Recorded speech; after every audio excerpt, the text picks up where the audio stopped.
Silencieux, Jao, s'il te plaît.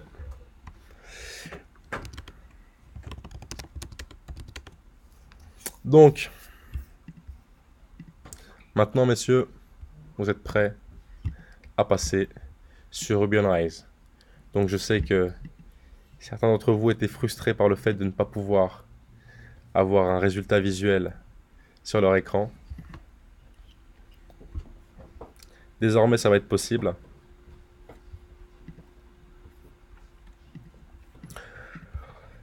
Alors, là, vous allez le voir. Moi, j'ai déjà Ruby on Rails d'installer, d'accord? Donc, quand je fais Rails-V, j'ai bien une version de Ruby on Rails. D'accord? C'est pas grave si on n'a pas la même version. C'est pas grave si on n'a pas la même version. C'est moi qui suis pas à jour. Donc, pour créer un Ruby on Rails, un projet en Ruby on Rails, pardon, comment est-ce qu'on s'y prend? C'est normal que vous ne le sachiez pas. Donc, on va commencer avec la commande Rails espace new qui nous permet d'initialiser un projet en Ruby on Rails, d'accord? Est-ce que c'est une importance par rapport au guide qu'on avait de Simon Ruby, l'emplacement de l'appli, ou c'est vraiment comme on veut, il faut juste qu'on sache où est-ce que c'est? Non, je vous montrerai après comment placer les specs, etc. Mais ça n'a pas d'importance, d'accord? Donc là, c'est comme ça qu'on crée un nouveau projet en Ruby on Rails, Rails new, puis le nom du projet, d'accord? Donc ce projet, moi, je vais l'appeler, je vais l'appeler Wed, d'accord? Pour Wednesday. Wednesday, voilà. D'accord? Donc là, on va créer une application qui s'appelle Wednesday. Pour ceux qui ont fait allemand LV1, ça veut dire mercredi. D'accord? Donc là, ici, vous voyez, moi, je l'ai créé au sein de mon dossier Rails. Donc là, vous avez Wednesday, le dossier qui est créé ici. Et là, vous avez les différents fichiers et dossiers de notre application en Ruby on Rails. D'accord? Donc l'intérêt d'avoir un framework, c'est d'avoir une structure de développement. D'accord? Il y a des conventions, des configurations qui sont faites. Quand vous prendrez un autre projet en Ruby on Rails, que quelqu'un passera sur votre projet, l'idée c'est qu'il sache exactement où sont les fichiers. Les modèles sont à leur place, les contrôleurs sont à leur place, etc. etc. D'accord? Donc là, pour ceux qui ont PostgreSQL, ceux qui veulent créer une application Ruby on Rails avec PostgreSQL, je vous laisse regarder sur Internet comment est-ce qu'on fait. Mais il faut simplement, mettre à la fin de sa commande un paramètre qui vous permet de créer votre application sur PostgreSQL. D'accord? Donc là, notre application elle est créée. Donc je vais rapidement vous montrer ce qui s'est passé. Il y a un README qui s'est créé, il y a un Makefile qui s'est créé. Vous saurez par la suite à quoi ça sert. Donc tout ça, c'est des fichiers de configuration. Au début, vous n'êtes pas spécialement obligé de comprendre à quoi ça sert. D'ailleurs, ça ne va pas être le cas le premier jour. Le premier jour, vous allez plus vous concentrer sur la vue et sur les contrôleurs. D'accord? Donc là, vous voyez, j'ai un dossier app qui a été créé. À l'intérieur du dossier app, j'ai des assets. Donc assets sont des fichiers, sont les ressources. D'accord? Donc parmi les ressources, qu'est-ce qu'on va avoir? On va avoir du JavaScript, du CSS, des images, etc., etc. D'accord? J'ai aussi euh, des contrôleurs, un dossier contrôleur qui a été créé. Donc vous l'aurez compris, c'est là que seront situés nos contrôleurs. Et j'ai plein d'autres fichiers, d'accord? Parmi ces autres fichiers, j'ai un fichier de configuration, j'ai route.rb qui va contenir les routes de notre application, etc., etc.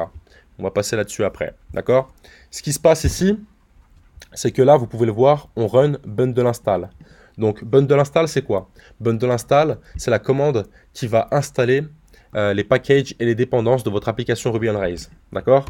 Ces packages et dépendances sont contenus dans le gem file. D'accord? Le gem file, c'est ce qui va contenir toutes les gemmes qu'on va utiliser. Donc quand je dis gem, comprenez package si c'est plus facile pour vous. D'accord?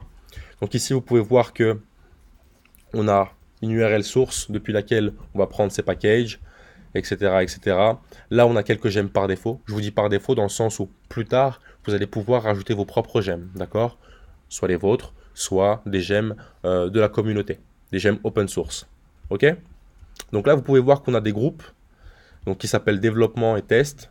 Et ici, on les a de manière indépendante, donc développement. Ça va vous permettre d'avoir vous allez voir qu'en Ruby on Rails, vous allez avoir 3 environnements, principaux en tout cas, libre à vous d'en créer d'autres par la suite. Vous avez développement, test et production. Production, vous l'aurez compris, c'est la version de production, donc c'est ce qui est en ligne. Développement, c'est la version de développement, donc en local quand vous travaillez sur votre machine. Et test, lorsque vous allez lancer des tests. D'accord? L'intérêt d'avoir ces différents environnements de développement, c'est que vous n'allez pas vouloir envoyer un véritable email ou un véritable SMS lorsque vous faites des tests depuis votre machine. D'accord? Donc, maintenant que j'ai créé mon application en Ruby on Rails, la première étape, c'est de créer la base de données. D'accord? Donc, la base de données, elle ne se crée pas toute seule. Lorsque j'ai créé mon application, il y a un fichier qui s'appelle database.yaml qui s'est créé et qui contient certaines informations, dont le nom de la base de données. D'accord? Donc là, ce que je vais faire, c'est que je vais faire un Rails DB create. Donc Rails, c'est une sorte de commande qui va nous permettre d'exécuter des scripts. D'accord? Donc là, c'est Rails. Auparavant, c'était Rake, mais ça a été renommé. On peut toujours utiliser Rake. On va dire que Rails, c'est un alias de Rake. Donc retenez simplement Rails DB create. Ça ne fonctionne pas. Vous savez pourquoi? Parce que je ne suis pas dans le projet que j'ai créé. Donc je vais me mettre à l'intérieur. Et là, je vais faire Rails DB create. Alors, qu'est-ce que ça dit là? Ok. Donc, si vous avez cette erreur, c'est simplement parce que, pour je ne sais quelle raison, on va vous demander d'avoir SQLite 1.3.6. Donc, pour ce faire, vous allez simplement retourner dans votre Gemfile. D'accord? Donc, c'est pas le bon Gemfile ici. Puisque je suis dans un dossier où il y a plusieurs Gemfiles. Donc, ici, vous voyez, j'ai SQLite 3. Je vais simplement spécifier la version. Et je vais spécifier la version 1.3.6. D'accord? Donc là, comme j'ai mis à jour mon fichier de dépendance, mon fichier de package, je vais pouvoir relancer ma commande bundle install. Donc bundle install, qui vous l'aurez compris, signifie installer les bundles. Il faut modifier quelle ligne pour que ça soit jour? Il faut aller à la ligne 12, donc vous avez SQLite 3, il faut spécifier la version 1.3.6. Mais là, pour l'instant, je fais la démo. Regardez sur vos camarades plutôt. Comme ça, on va faire ça de manière fluide dans un premier temps. Après, je repasserai pour vous montrer ces choses-là, d'accord? Donc là, on a réinstallé le fichier de dépendance. Là, on peut relancer la commande raise db create. Et tada! Là, j'ai ma base de données de développement, ma base de données de test qui ont été créées. Ok? Donc, après ça, je peux lancer Raise S. Donc Raise S qui veut dire Raise Server. C'est ça. Donc là, on a lancé notre serveur.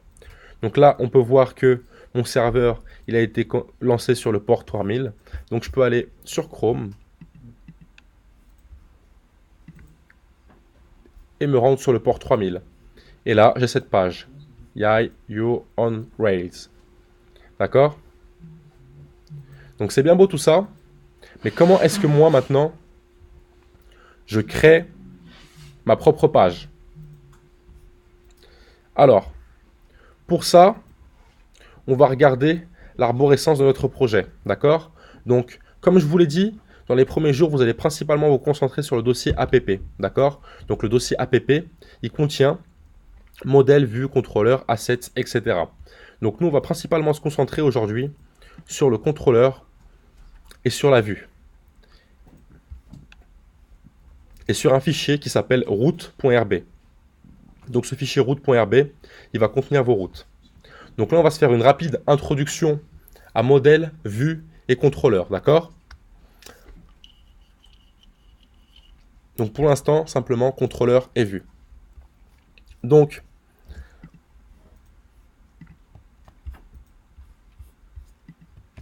là, j'ai utilisé mon serveur, mais je vais le relancer après. Je vais simplement créer un contrôleur, d'accord? Je pourrais le faire directement depuis Atom, donc en créant mon contrôleur, etc. Mais je vais le faire depuis la ligne de commande.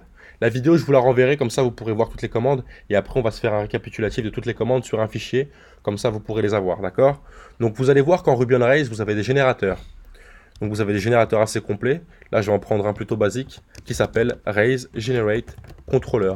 Vous pouvez consulter la documentation et vous allez voir que on peut lui passer des paramètres qui nous permettent de skipper certains fichiers, donc de ne pas les créer. Donc là, je vais simplement créer un contrôleur qui s'appelle Home, d'accord? Donc H-O-M-E.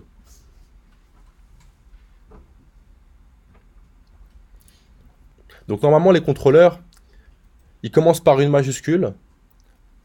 Enfin, les contrôleurs, pardon, ils sont au pluriel, d'accord?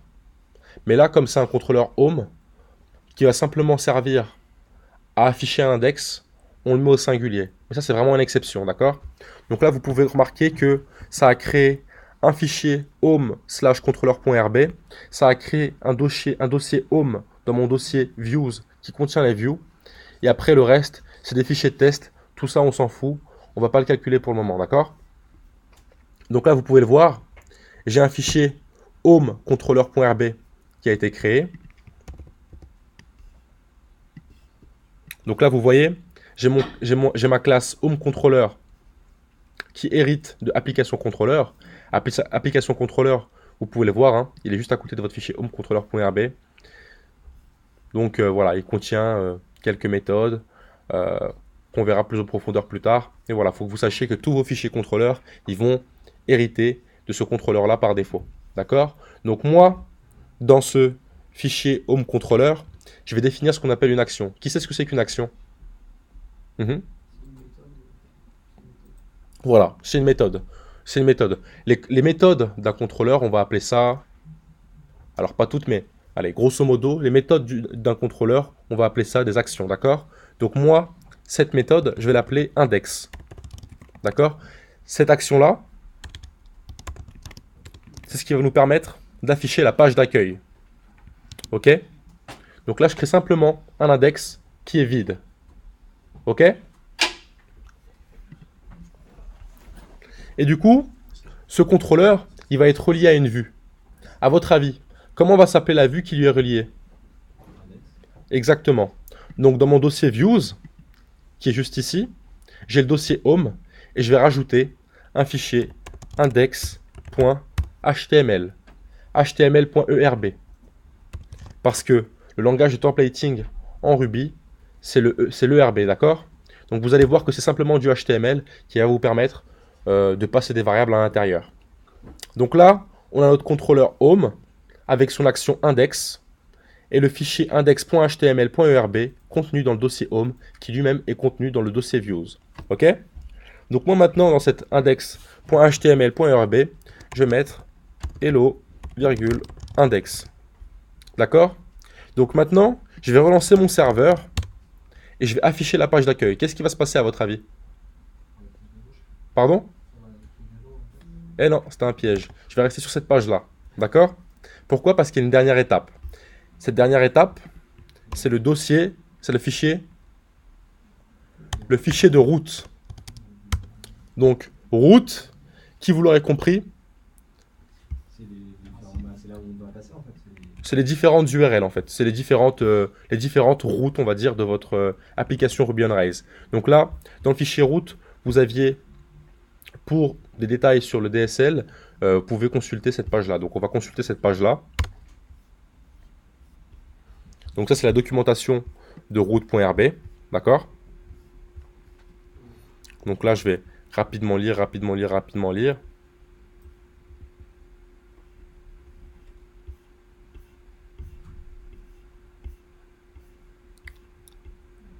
Donc, ouais. Ça, normalement, bon, vous aurez dû chercher un petit peu pour le voir, mais bon, là, on va se faire un exemple rapide. Donc là, nous, ce qu'on veut pouvoir faire, si vous voulez, c'est définir la page d'accueil de notre application Ruby on Rails. D'accord? Donc pour ce faire, on va devoir définir le root, donc la racine. La racine, c'est quoi? C'est la page d'accueil. Donc c'est ce que vous avez au premier slash. Ok? Donc pour ce faire, vous voyez que vous avez deux syntaxes. Vous avez soit root to, soit root. Ok? Pour ne pas avoir à faire de gymnastique du cerveau, on va simplement mettre root. D'accord? Et ici, on va définir dans un premier temps le nom du contrôleur. Le nom du contrôleur qui est quoi? C'est quoi le nom du contrôleur? Home, exactement. Et l'action, c'est quoi? Comment s'appelle l'action qu'on a créée? Index. Index. Exactement. Donc là, j'enregistre. J'ai défini ma home page. Je rafraîchis ma page. Et j'ai hello, virgule, index.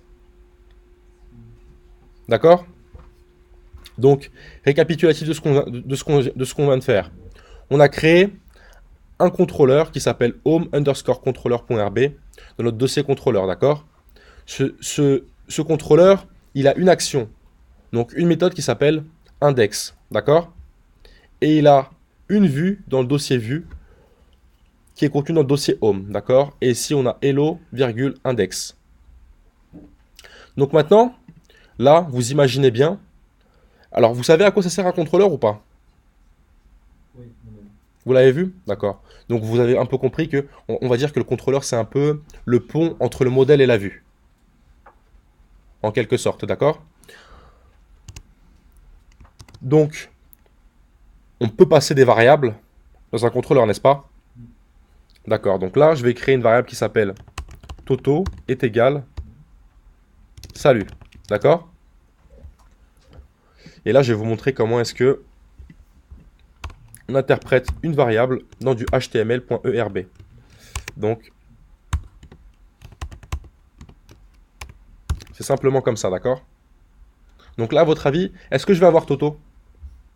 Est-ce que Toto va s'afficher sur ma page? Pourquoi? Undefined local variable hors méthode Toto. Parce qu'elle n'est pas globale. D'accord? Comment est-ce qu'on fait une variable globale? Arrobase, c'est ça. Donc là, je vais précéder Toto d'un arrobase.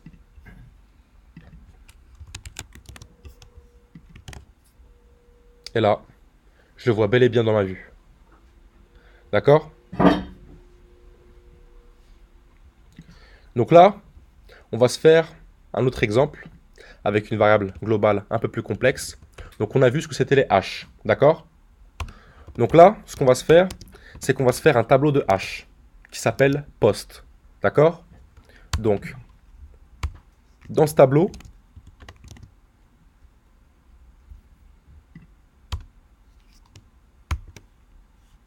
je vais mettre plusieurs hash qui vont contenir des posts, donc des articles. D'accord?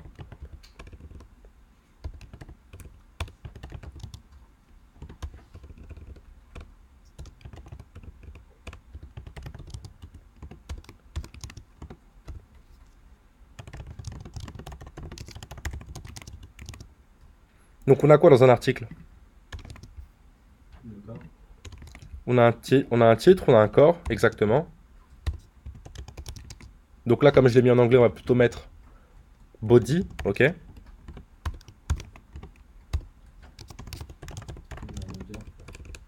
Exactement, on a un auteur et une date.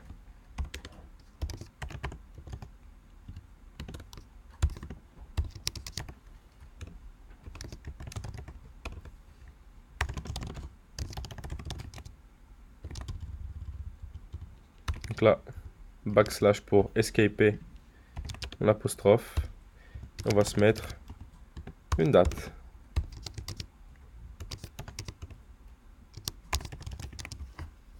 Ok? Donc là, on a un tableau. Un tableau, ça permet de contenir plusieurs valeurs. Donc là, comme valeur dans ce tableau, on a mis quoi? On a mis un H. On peut en mettre plusieurs. Donc je vais recopier cet article plusieurs fois. D'accord? Donc là, j'ai une variable globale post qui contient plusieurs articles. On est OK? Donc là, ici, dans mon index.html.erb, comment est-ce que je vais faire pour y accéder? Mon post, il est global, c'est ça. Donc, on va devoir faire une boucle. Donc là, vous allez voir qu'on peut l'afficher déjà, de manière assez brute. OK? Mais nous, c'est pas comme ça qu'on veut l'afficher, d'accord? On veut pouvoir l'afficher de manière clean. Donc là, Je vais enlever mon signe égal, puisqu'une boucle, c'est pas quelque chose qu'on va afficher. On fait appel à une méthode, d'accord? Donc, .each do post. Donc là, on prend la variable post. Each, ça veut dire chacun. Donc, pour chacun des postes, mets-moi la valeur dans post. D'accord? Donc, là, ici, je vais fermer ma boucle. Vous inquiétez pas, hein, si c'est complexe, là, c'est juste un exemple. Pour que vous compreniez, vous allez avoir la vidéo et vous allez pouvoir la regarder au fur et à mesure qu'on va avancer sur Ruby on Rails. Mais au premier exercice, vous n'aurez pas ça à faire. D'accord? Donc là, comment est-ce que je fais pour afficher le titre de mon premier article?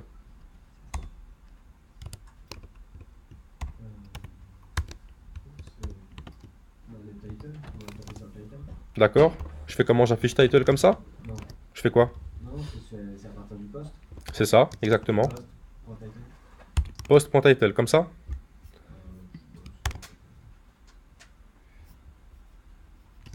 Ça fonctionne pas parce que là, ça fonctionnerait là. Non, même pas. Attends. Ah, ok. Non, pardon. Donc là, on va simplement... Je vais vous la faire comme ça dans un premier temps, ok? Donc là, on va simplement appeler title dans le post, d'accord? Vous voyez ici? Vous vous rappelez cette syntaxe-là? Là, on accède à la clé title du hash post, d'accord? Donc là, je rafraîchis ma page ici. Titre de mon article, titre de mon article. Comme il y a deux posts qui contiennent ça, on a ça à chaque fois. Donc on va séparer chaque post avec un H, avec un HR, ok? HR qui est la barre de séparation en HTML. Vous voyez? Titre de mon article, titre de mon article. Donc maintenant, qu'est-ce que je dois faire si je veux afficher le body de mon post? C'est ça, exactement. Là, ici, @post avec un S, c'est le tableau de H, d'accord? Donc ensuite, à chacune des itérations sur le tableau, on accède au H qui est contenu dedans là. D'accord? Donc dans un premier temps, on accède au premier H, puis au deuxième H. D'accord? Donc là, post, ça correspond au H. Le H, il a une clé title, mais il a aussi une clé body. Pour que ce soit clean, je vais simplement le contenir entre des balises P que vous connaissez sûrement déjà en HTML. Le title, je vais le mettre dans une balise H1. Et là, je vais reload ma page. Vous voyez?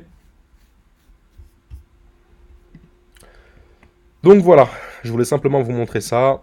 Ça, vous n'en aurez pas spécialement besoin pour les premiers exercices, mais par la suite, ça vous fera du bien de repasser par ça. D'accord? Donc là, on va se refaire un tour de notre vue. Ok? Donc vous pouvez voir que dans notre vue, on a, en plus d'avoir un dossier Home, on a un dossier Layout. À votre avis, il correspond à quoi le Layout? C'est ce qui entoure votre page, c'est ce qui va entourer vos pages par défaut. D'accord? Donc là, vous l'avez vu dans mon index.html.erb, j'ai pas de body, j'ai pas de head, etc. En fait, toutes ces informations-là, elles sont contenues dans mon application.html.erb qui est contenue dans le layout. D'accord? Donc là, vous voyez ici, j'ai mon head, j'ai mon HTML et j'ai mon body. Donc qu'est-ce qui se passe ici si j'écris Hello World comme ça? Qu'est-ce qui va se passer dans ma vue?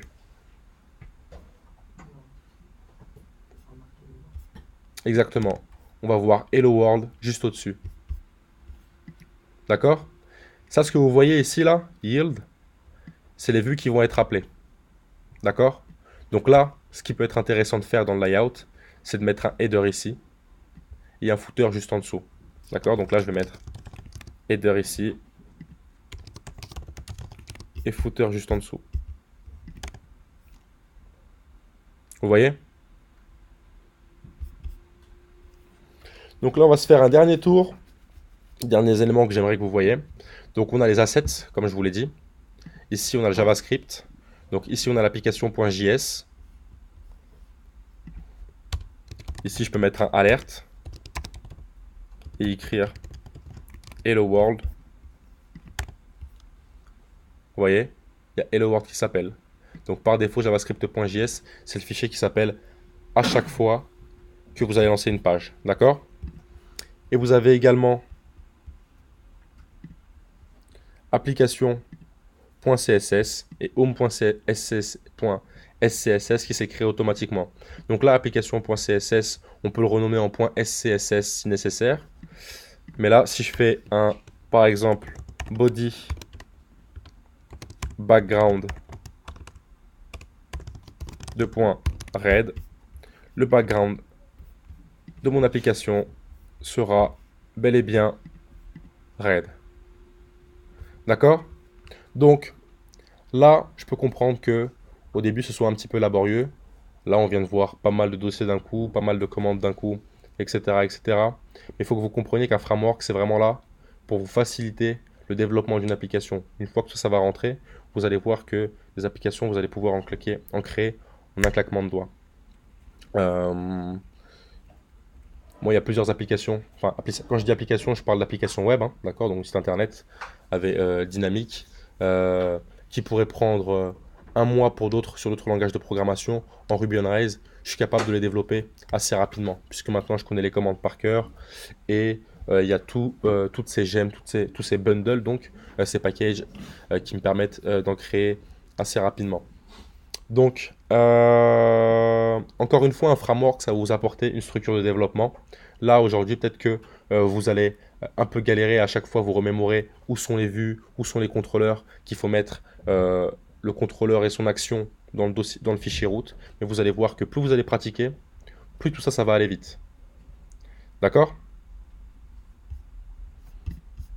Donc, là, on peut